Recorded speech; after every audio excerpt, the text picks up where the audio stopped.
नमस्कार साथियों, एनालाइजर में आपका स्वागत है। अब हम देखते हैं धारा 9 के विषय में, जो कि धारा 9 जिला विधिक सेवा प्राधिकरण के विषय में बात करता है। तो शुरुआत करते हैं धारा 9 से, जो कि है जिला विधिक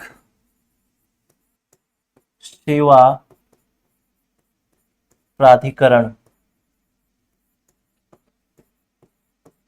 जिला विधिक सेवा प्राधिकरण के अंतर्गत हम धारा 9 की अगर उपधारा 1 में देखें तो ये बताता है कि जिला विधिक सेवा प्राधिकरण का गठन राज्य सरकार करेगी, लेकिन इसके लिए इसे परामर्श करना पड़ेगा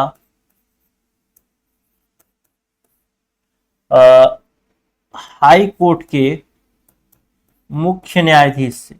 यानी हाई कोर्ट के मुख्य न्यायाधीश के न्यायाधीश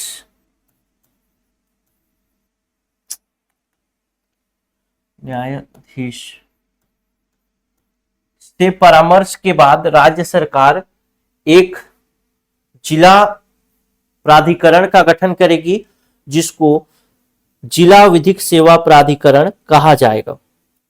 और उपधारा 1 बताता है कि ये जो जिला विधिक सेवा प्राधिकरण होगा, इसका गठन जो होगा या फिर ये प्रत्येक जिले में किया जाएगा, प्रत्येक जिले के लिए अलग अलग होगा। ठीक, ये तो रहा उपधारा 1। अब देखते हैं उपधारा 2, जो कि इसकी संरचना के विषय में बात करेगा कि इस जो जिला विधिक सेवा प्राधिकरण है, इसकी संरचना क्या होगी। धारा 9 की उपधारा 2 लिखता हूं, संरचना। ठीक, अब संरचना के विषय में किससे किससे बनकर मिलकर के ये जिला विधिक सेवा प्राधिकरण बनेगा। तो सबसे पहला तो होगा जिसका नाम जो होगा जिला न्यायाधीश। पहला तो इसका एक का नंबर पॉइंट लिखते हैं, एक अध्यक्ष बनाना है, तो अध्यक्ष बनाएंगे। अध्यक्ष कौन होगा? उस जिले का जो जिला न्यायाधीश होगा वो अध्यक्ष होगा, न्यायाधीश। ख नंबर पॉइंट में अब इसके सदस्य बनाना पड़ेगा। तो सदस्य कौन होगा? तो सदस्य कौन होगा इस विषय में अर्हता कौन तय करेगा? तो राज्य सरकार। इसकी नियुक्ति कौन करेगा? राज्य सरकार करेगी। और इनकी संख्या क्या होगी, कितने सदस्य होंगे, ये सब निर्धारित करने की जिम्मेदारी किसकी है? राज्य सरकार की। तो सदस्यों की सबसे पहली संख्या, नियुक्ति, अर्हता या फिर अनुभव कहें, ये सब निर्धारित कौन करेगा? राज्य सरकार करेगी।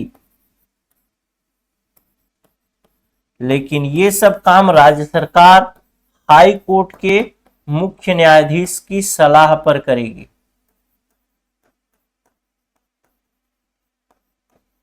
ठीक है, यहां पे लिख दो न्यायाधीश, इसको मिटा। ठीक, तो ये सब जो काम करेगी, संख्या कितनी होगी इसके सदस्यों की, योग्यता क्या होगी, अनुभव क्या होगा, ये सब चीजें निर्धारित करने की जिम्मेदारी किसकी है? राज्य सरकार की। नियुक्ति भी राज्य सरकार करेगी, लेकिन ये जो मतलब उसको सलाह लेना पड़ेगा जो भी हाई कोर्ट का मुख्य न्यायाधीश होगा उससे। अब जब दो उपधाराएं देख ली हमने, अब हम देखेंगे तीसरी उपधारा, यानी धारा 9 की उपधारा 3, जो कि बात करेगा सचिव के विषय में। कोई भी प्राधिकरण बन रहा है तो उसका एक सचिव होगा, जैसे हमने उसमें देखा था। तो इसका भी जो सचिव होगा उसको भी हम कहेंगे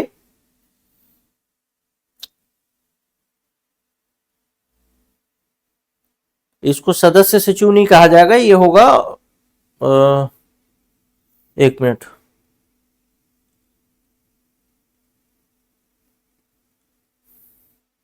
प्राधिकरण का सचिव। सचिव जो होगा किसका होगा? प्राधिकरण का। इस प्राधिकरण का यानी जिला विधिक सेवा प्राधिकरण का सचिव होगा। अब इस सचिव की नियुक्ति कौन करेगा? तो इस सचिव की नियुक्ति करने वाली है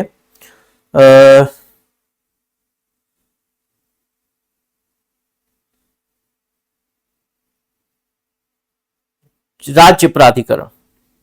ठीक, राज्य प्राधिकरण जो होगा वो यहाँ पे सचिव की नियुक्ति करता है। अन्य जगहों पर हमने देखा था सचिव की नियुक्ति कौन कर रहा था?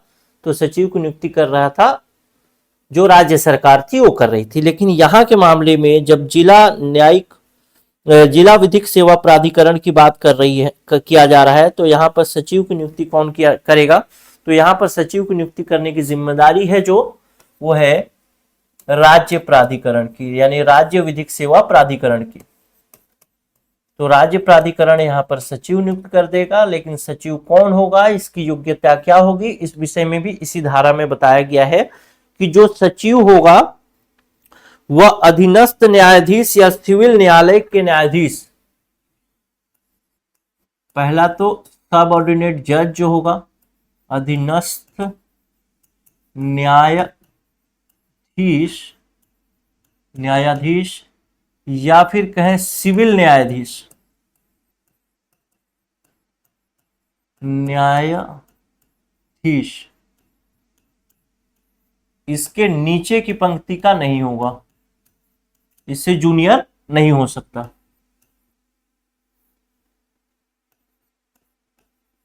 पंक्ति का नहीं होगा। तो हमने एक सचिव की भी नियुक्ति कर ली है। सचिव की नियुक्ति यहाँ पे राज्य प्राधिकरण कर रहा है। लेकिन एक ध्यान रखने वाली बात है कि राज्य प्राधिकरण जो है अधीनस्थ न्यायाधीश या फिर सिविल न्यायाधीश से नीचे की पंक्ति के किसी भी न्यायाधीश को सचिव के रूप में नियुक्त नहीं करेगा। ठीक, अब देखते हैं धारा 9 की उपधारा 4। धारा 9 की उपधारा 4 कहता है प्राधिकरण के सदस्य सचिव की पदावधि और अन्य शर्तें। सदस्य मतलब जो उसमें सदस्य, अन्य सदस्य जिसकी नियुक्ति राज्य सरकार कर रही थी, जिसके अर्हता आदि अनुभव के आदि के बारे में, जो कि हाई कोर्ट के मुख्य न्यायाधीश के सलाह पर हो रहा था, और एक सचिव ये है। तो पहला तो हो गया सदस्य और दूसरा होगा सचिव, इन दोनों की बात होगी। और इनके विषय में किसकी बात होगी? पहला बात होगा पदावधि के विषय में, दूसरा बात होगा अन्य शर्तें क्या होगी। पदावधि और अन्य शर्तें क्या होगी, कौन निर्धारित करेगा, इसके विषय में यहां पर बात करें। तो जिला प्राधिकरण के सचिव पदावधि अन्य शर्तें वो होगी जो राज्य प्राधिकरण द्वारा उच्च मुख्य न्यायमूर्ति के परामर्श से बनाए गए नियमों के आधार हो। यानी इसके लिए जो भी नियम और शर्तें निर्धारित करने वाला है, वो निर्धारित यहां पे करने वाला है आपका राज्य प्राधिकरण। लेकिन राज्य प्राधिकरण जब इसको निर्धारित करेगा तो इसे हाई कोर्ट के मुख्य न्यायाधीश की सलाह पर करना पड़ेगा।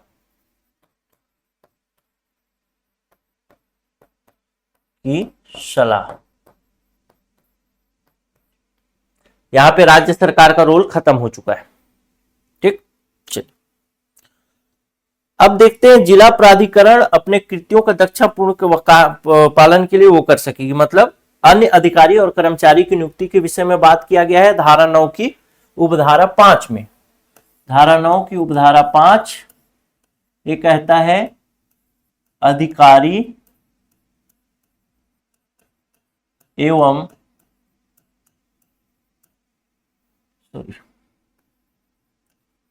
कर्मचारियों की नियुक्ति, अधिकारी एवं कर्मचारियों की नियुक्ति के विषय में बात करता है। ठीक, तो सबसे पहला इनकी नियुक्ति कौन करेगा, अधिकारी और कर्मचारी की। तो इनकी नियुक्ति करने की जिम्मेदारी किसकी है। पीछे हमने देखा था जैसे राज्य प्राधिकरण था, तो राज्य प्राधिकरण के अधिकारी कर्मचारी की नियुक्ति कौन करता था, तो राज्य प्राधिकरण को खुद करता था। तो यहां पर नियुक्ति कौन करेगा, जिला प्राधिकरण जो होगा,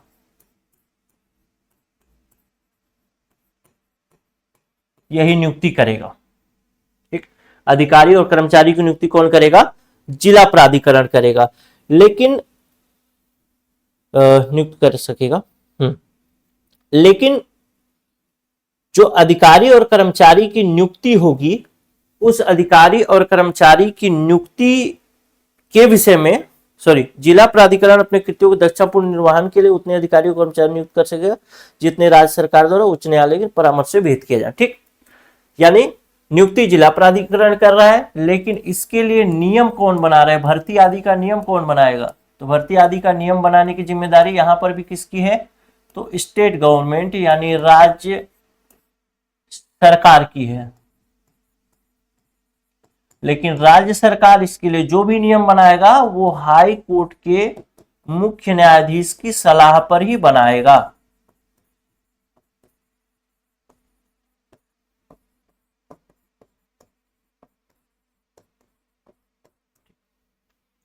तो धारा 9 की उपधारा 5 भी खत्म हो गया। धारा 9 की उपधारा 6 देखते हैं कि ये जो अधिकारी और कर्मचारी हैं उनका वेतन भत्ता क्या होगा।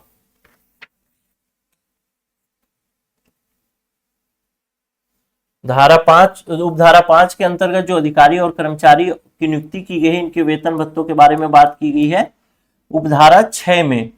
यानी अधिकारी एवं कर्मचारियों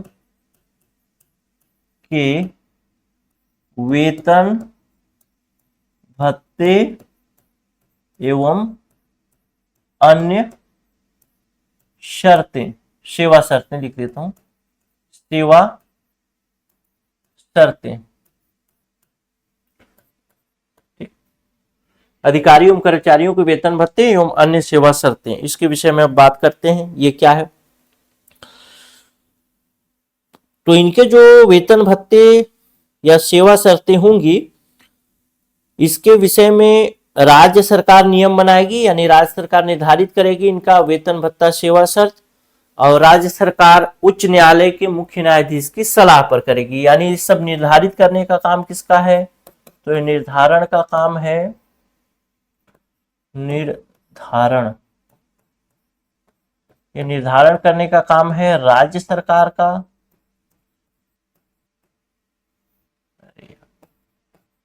सरकार का, और यह सलाह पर निर्भर होगा किसके, हाई कोर्ट के मुख्य न्यायाधीश के।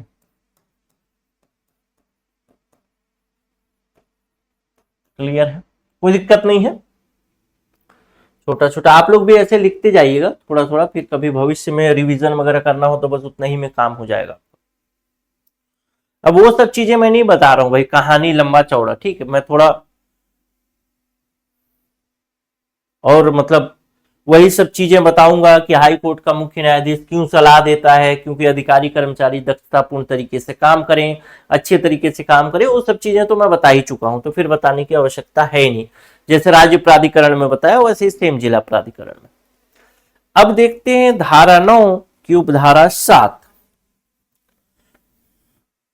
धारा 9 की उपधारा 7 ये राज्य की संचित निधि पर भारित होने के विषय में कहता है।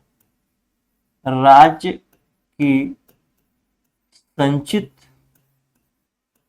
निधि पर भारित व्यय, कौन कौन से व्यय होंगे जो राज्य की संचित निधि पर भारित होंगे, व्यय, व्यय, फिर से व्यय। तो सबसे पहला व्यय तो होगा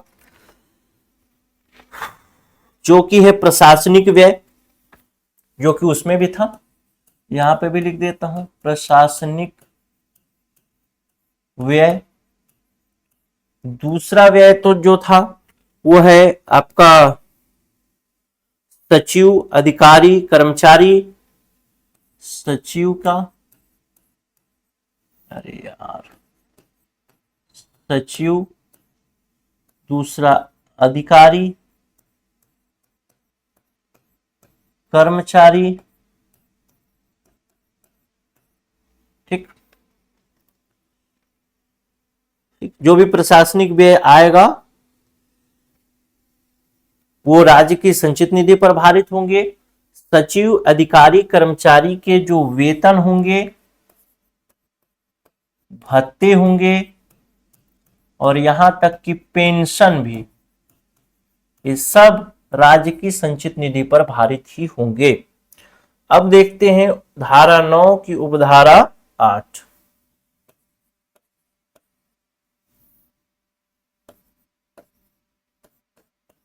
धारा 9 की उपधारा 8 ये क्या कहता है?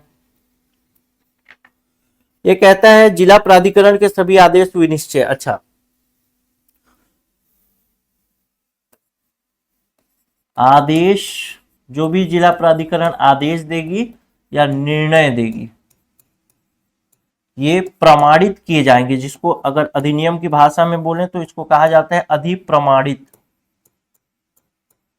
जैसे वहां पर प्रमाणित किया जा रहा था, कौन करता है अधिप्रमाणित इसको? सामान्य तौर पर जो इसका सचिव होगा उसके नाम से प्रमाणित होंगे, यानी कार्यालय से जो भी सील साइन लगा रहेगा वो सचिव का रहेगा।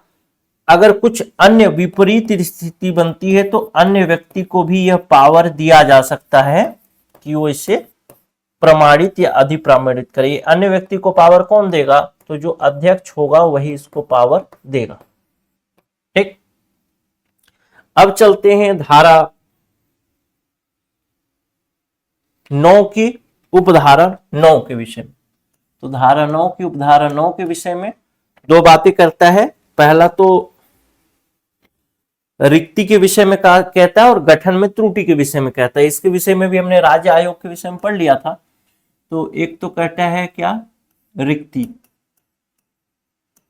और दूसरा कहता है, सॉरी, राज्य प्राधिकरण वाले में पढ़ा था, और दूसरा कहता है नियुक्ति में त्रुटि। दोनों की बात करता है। अगर ऐसा कुछ होता है जैसे जिला प्राधिकरण के अंतर्गत कोई पद खाली है या फिर नियुक्ति में कोई त्रुटि है, जैसे मान लेते हैं 7 साल का कोई सदस्य का, जैसे मान लीजिए किसी वकील को सदस्य बनाना है, उसका 7 साल की जगह में 6 साल ही हुआ है और उसको नियुक्त कर दिया गया और जिला प्राधिकरण ने कोई आदेश पारित कर दिया, तो और आदेश क्या होगा? विधि मान्य होगा, यानी लीगल माना जाएगा, उसमें कोई समस्या नहीं है। इस प्रकार से धारा 9 और धारा 9 के अंतर्गत हमने जिला प्राधिकरण के विषय में सब कुछ पढ़ लिया। अब हम देखेंगे धारा 10। जो धारा 10 बताएगा जिला प्राधिकरण के कृत्य क्या होंगे, ठीक। तो धारा 10 को एक नए पेज से शुरू करते हैं, जिसमें हम देखेंगे जिला प्राधिकरण के कृत्य।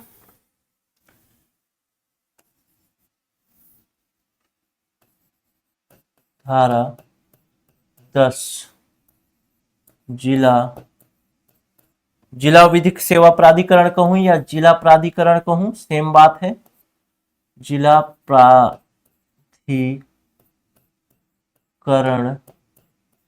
के कृत्य, क्या कृत्य होंगे, कौन कौन से काम करेगा जिला प्राधिकरण? तो इसके अंतर्गत भी हम लोग दो तरीके से देखेंगे इसको, दो तरीके से कार्य इसके होंगे। चलिए, सबसे पहला कार्य जो कि उपधारा 1 में बताया जाएगा और दूसरा कार्य जो होगा उपधारा 2 में बताया जाएगा।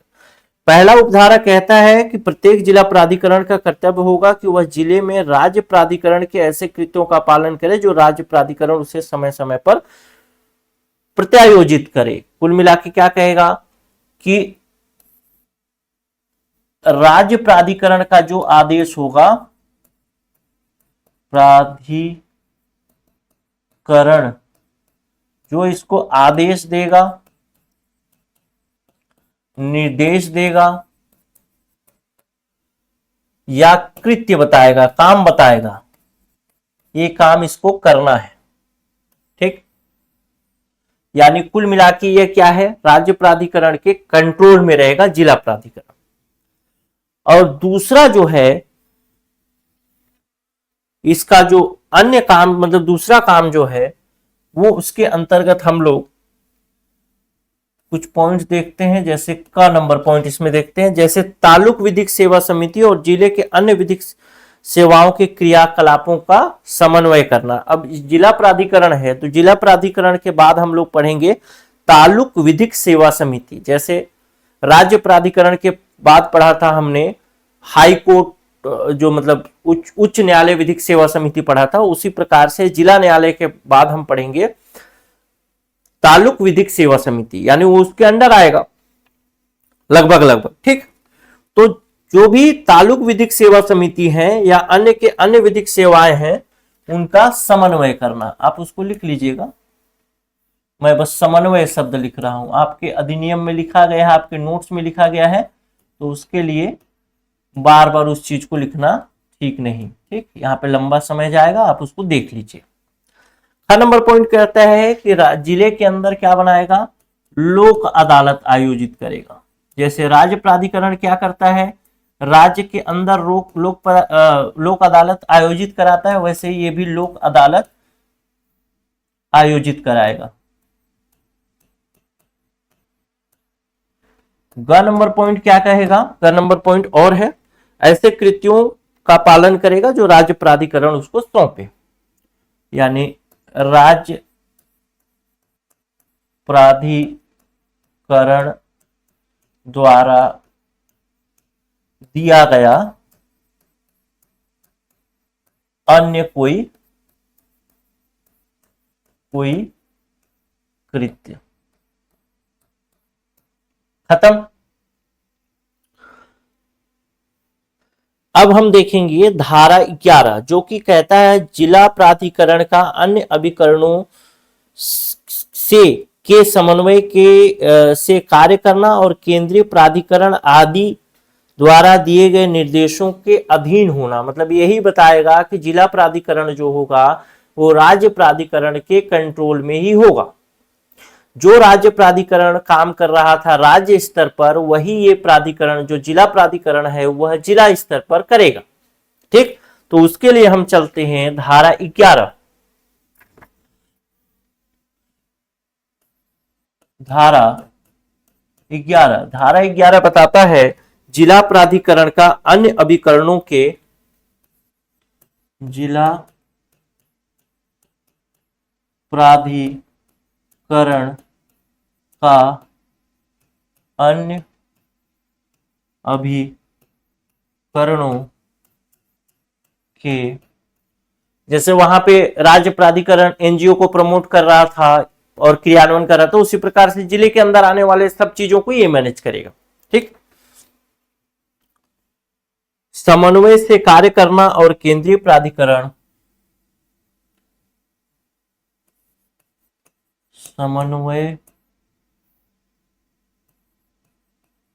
समन्वय से कार्य करना और केंद्रीय प्राधिकरण आदि द्वारा दिए गए निर्देशों के अधीन होना। और केंद्रीय प्राधिकरण द्वारा दिए गए निर्देशों के अधीन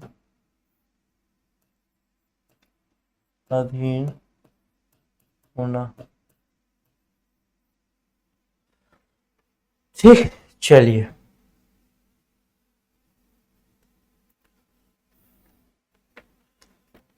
कुछ करना नहीं इसमें। जो जिला प्राधिकरण है वो जो जिले के अंदर अन्य सरकारी अभिकरण होंगे, गैर सरकारी संस्था होंगे, विश्वविद्यालय होंगे, उन सब से क्या बोलते हैं कोऑर्डिनेशन के साथ काम करेगा और साथ ही केंद्रीय प्राधिकरण या राज्य प्राधिकरण जो भी उसको लिखित में निर्देश देगा उसका पालन करना है। कुल मिलाकर राज्य प्राधिकरण केंद्रीय प्राधिकरण के कंट्रोल में होगा और राज्य प्राधिकरण के कंट्रोल में जिला प्राधिकरण होगा। ठीक है, तो बहुत आसान है। जो राज्य प्राधिकरण कर रहा है अपने राज्य के अंदर, वही जिला प्राधिकरण अपने जिले के अंदर करेगा। लेकिन जैसे राज्य प्राधिकरण की जवाबदेहिता ऊपर में अगर देखेंगे तो यहां पे आ गया केंद्रीय प्राधिकरण,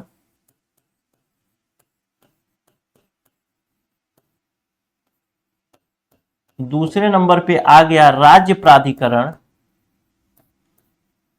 तीसरे नंबर पे आ गया जिला प्राधिकरण। ठीक, तो राज्य प्राधिकरण जो है इसको निर्देश देता था, राज्य प्राधिकरण को निर्देश देता था केंद्रीय प्राधिकरण, और फिर जिला प्राधिकरण को निर्देश देता है राज्य प्राधिकरण। लेकिन इस जिला प्राधिकरण को सीधे केंद्रीय प्राधिकरण भी निर्देश दे सकता है, ऐसा कहना है। जो भी निर्देश दिए जाएंगे वो कैसे होंगे, लिखित निर्देश होंगे, और उन लिखित निर्देशों को इसका मानना जो होगा जिला प्राधिकरण को बाध्यकारी होगा। यही कहना चाहता है धारा 11।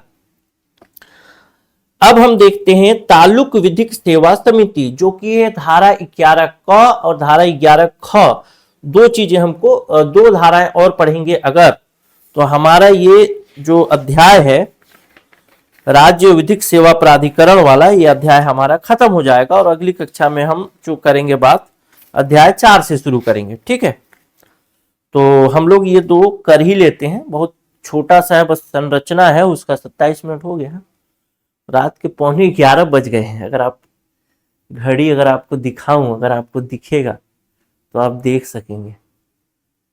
इसीलिए मेरे साथ क्लास रात तक आप लोग कंटिन्यू नहीं कर पाएंगे। लाइव क्लास का बहुत लोग बोलते हैं, लेकिन वैसे लाइव क्लास का जरूरत नहीं है। अभी 11 बज रहा है, सुबह कितने बजे से रिकॉर्ड कर रहा हूं मैं, लगभग 12 बजे से, दोपहर 12 बजे से रिकॉर्ड कर रहा हूं। अभी 11 बज गया रात का, अभी 11:15 हो रहा है। अभी रिकॉर्ड करते करते 11 बज ही जाएगा, उससे ज्यादा भी हो सकता है।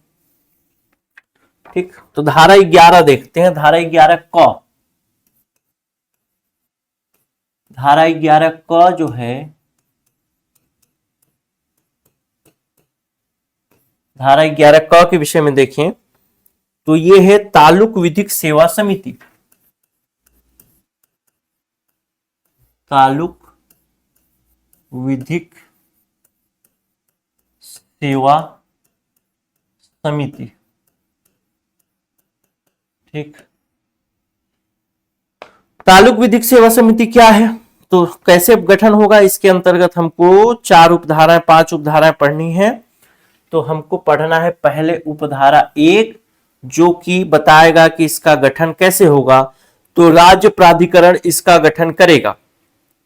ठीक, पहला गठन कौन कर रहा है, तो इसका गठन करेगा राज्य प्राधिकरण। राज्य प्राधिकरण इसका गठन कर रहा है। और कहां गठन करेगा, तो सबसे पहला बात तो प्रत्येक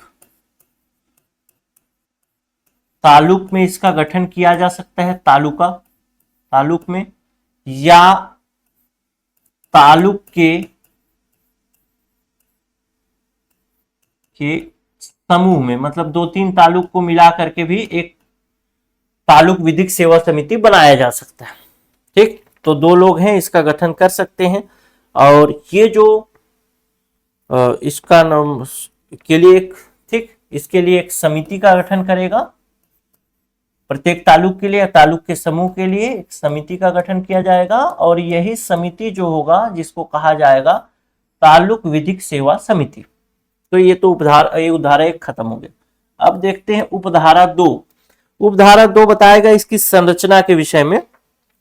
तो लिख देता हूं संरचना, और संरचना में सबसे पहला हमको देखना है क नंबर पॉइंट, जो कि होगा अध्यक्ष का पद, और ख नंबर पॉइंट जो होगा सदस्य का पद। अध्यक्ष कौन होगा, इस विषय पे आप देखते हैं। तो कहता है कि इस समिति की अधिकारिता के भीतर कार्य करने वाला ज्येष्ठतम न्यायिक अधिकारी इसका अध्यक्ष होगा। तो यहां पे लिखिए ज्येष्ठतम न्यायिक अधिकारी। ठीक, जो भी ज्येष्ठ होगा, यानी अगर मान लेते हैं एक तालुका के लिए बनाया गया, तो उस तालुका में जो सबसे सीनियर जुडिशियल ऑफिसर होगा वो उसका अध्यक्ष हो जाएगा। अगर मान लेते हैं 2-3 तालुका को मिला करके, यानी समूह को मिला, समूह से में से बनाएगा, तो उस समूह जो होगा, जैसे मान लेते हैं एक तालुका ये हो गया, एक तालुका ये हो गया, एक तालुका ये हो गया। जब इस तालुका के लिए बनाया गया, सिंगल तालुका के लिए, मतलब यहाँ का जो भी ज्येष्ठ होगा उसमें तो कोई समस्या नहीं है, ज्येष्ठ अधिकारी होगा। लेकिन तीनों के लिए मिलाया गया, बनाया गया, तो यहां से देखा जाएगा यहां से ज्येष्ठ कौन है, यहां से कौन है, यहां से कौन है, फिर यहां से इन तीनों में सबसे ज्यादा ज्येष्ठ यानी सीनियर कौन है, तो उसको बना दिया जाएगा इसका अध्यक्ष। अब देखते हैं सदस्य। अच्छा, सबसे पहला तो हाँ अध्यक्ष। अब देखते हैं सदस्य। सदस्य कौन होगा? तो सदस्य के लिए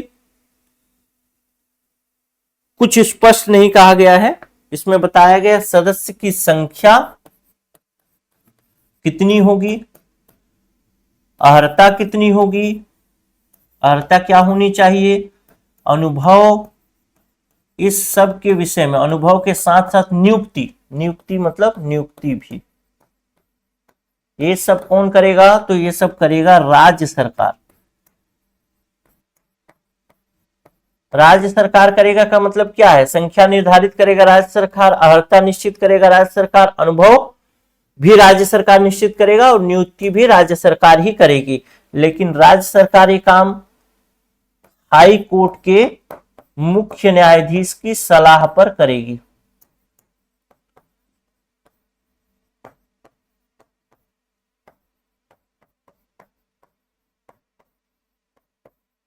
ठीक, चलिए मुख्य न्यायमूर्ति बोला जाता है, मुख्य न्यायाधीश बोल सकते हैं। न्यायमूर्ति वैसे मुख्य रूप से जब आप हाई कोर्ट या सुप्रीम कोर्ट में जाते हैं तो वहां के जज को आप न्यायमूर्ति बोला जाता है, न्याय की मूर्ति माना जाता है। ठीक, इसीलिए न्यायमूर्ति शब्द का प्रयोग करता है। अब हम देखते हैं उपधारा 3। उपधारा 3 कहेगा इसमें जो अधिकारी होंगे और कर्मचारियों की नियुक्ति के बारे में बात करेगा, एवं कर्मचारी। तालुक विधिक सेवा समिति में जो अधिकारी और कर्मचारियों की नियुक्ति, तो कितने अधिकारियों और कर्मचारियों की नियुक्ति की जाएगी? तो इतने अधिकारियों की और कर्मचारियों की नियुक्ति की जाएगी जितना से उस समिति का काम आसानी से चल जाए। ठीक, समिति अपने कृत्यों के दक्षतापूर्ण निर्वहन के लिए उतने अधिकारी और कर्मचारी नियुक्त करेगी जो राज्य सरकार उच्चतम न्यायालय को विहित करे। यानी संख्या कौन बताएगा? तो संख्या बताएगी यही समिति, कितनी संख्या होनी चाहिए वो कैसे बताएगी? जितना में उसका काम स्मूथली चल जाए उतनी संख्या होनी चाहिए। दूसरी बात, नियुक्ति भी कौन कर रहा है? तो नियुक्ति भी कर रहा है यही समिति, लेकिन इसके लिए जो भी नियम बनाना है, नियुक्ति का नियम, ये बनाएगी कौन? राज्य सरकार। लेकिन राज्य सरकार खुद से नहीं बनाएगी, इसके लिए क्या करेगी? परामर्श करेगी। किससे करेगी? परामर्श करेगी ये जो हाई कोर्ट का मुख्य न्यायाधीश होगा उससे।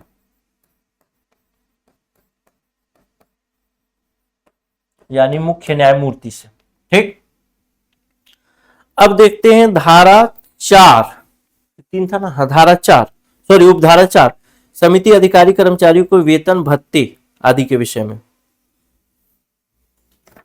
तो ये जो अधिकारी कर्मचारी की नियुक्ति हुई, इनके वेतन भत्ते के विषय में उपधारा 4 में वर्णन किया गया है। लिख देता हूं, उपधारा 4 अधिकारी एवं कर्मचारियों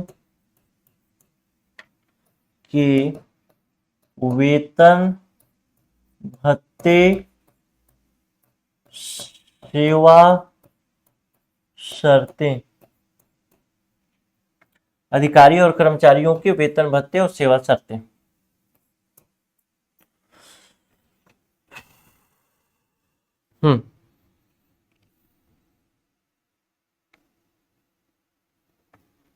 तो ये वेतन भत्ते सेवा शर्तें ये सब निर्धारित करेगी कौन?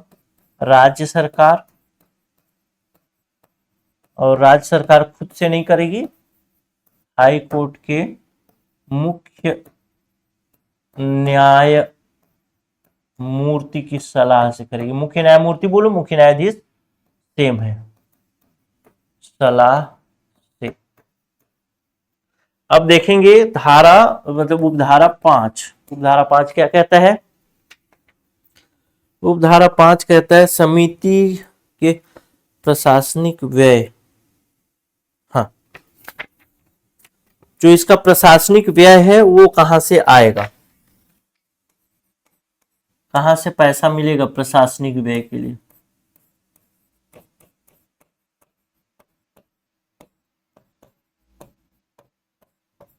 प्रशासनिक व्यय के लिए तो प्रशासनिक व्यय के लिए पैसा मिलेगा जिला प्राधिकरण से। और जिला प्राधिकरण का जो जिला विधिक सहायता निधि होगा, मतलब एक फंड होगा ना जिला प्राधिकरण का, उसी फंड में तो पैसा आप मिलेगा उसको, जो राज्य प्राधिकरण उसको आवंटित करेगी कभी। तो जो जिला प्राधिकरण होगा, जिला प्राधिकरण के अंतर्गत जो जिला विधिक क्या बोलते हैं सहायता निधि होगी, जिला प्राधिकरण के अंतर्गत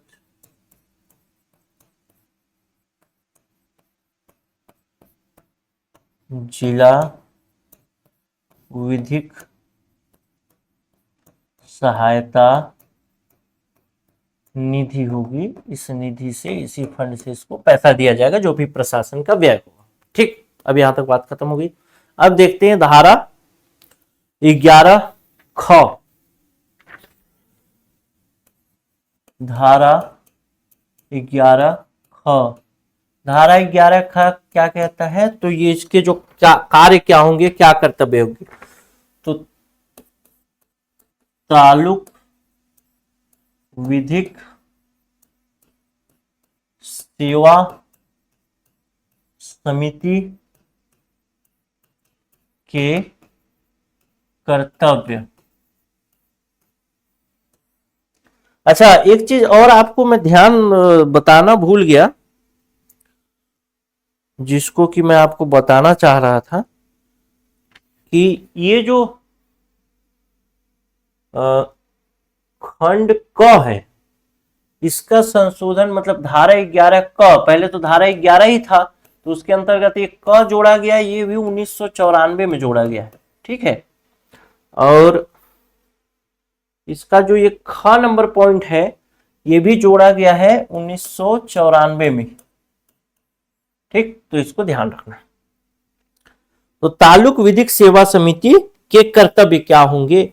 तो सबसे पहला कर्तव्य है तालुक विधिक सेवाओं के क्रियाकलापों का समन्वय करना, यानी तालुक के अंतर्गत जो भी विधिक क्रियाकलाप हैं उस तालुका के अंतर्गत, तो का नंबर पॉइंट लिख देता हूं समन्वय विधिक क्रियाकलाप का।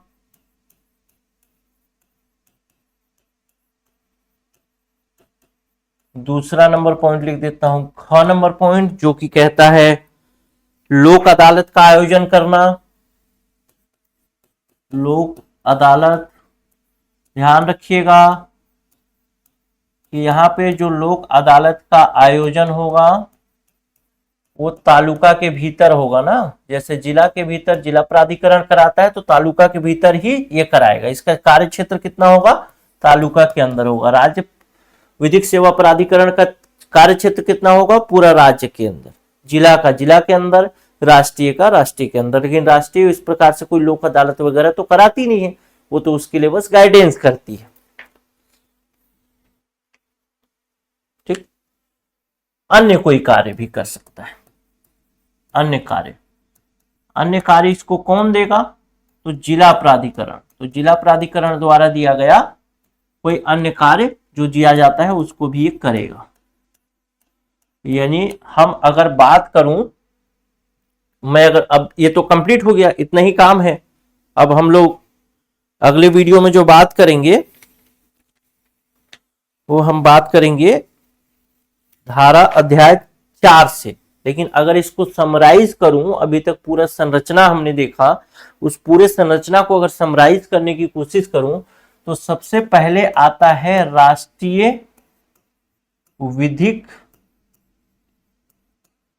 सेवा प्राधिकरण।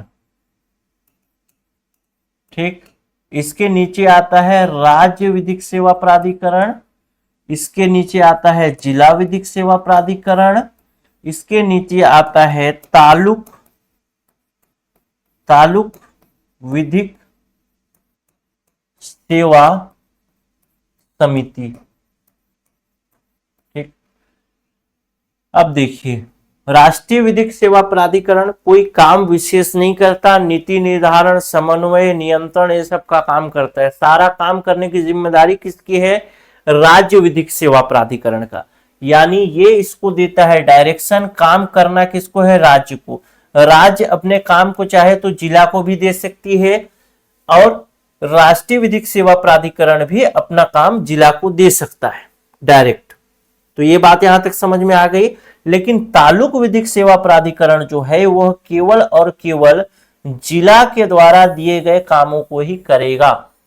ठीक, इसको न तो राज्य विधिक सेवा प्राधिकरण डायरेक्ट डायरेक्शन दे सकता है, निर्देशित कर सकता है, और न ही राष्ट्रीय विधिक सेवा प्राधिकरण डायरेक्ट निर्देशित कर सकता है। इसको निर्देशित करने का काम, यानी काम बताने का मतलब जो भी काम बता सकता है वह जिला विधिक सेवा प्राधिकरण ही बता सकता है।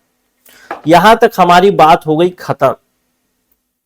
अब हम अगले वीडियो में जब बात करेंगे तो हम बात करेंगे अध्याय 4 की।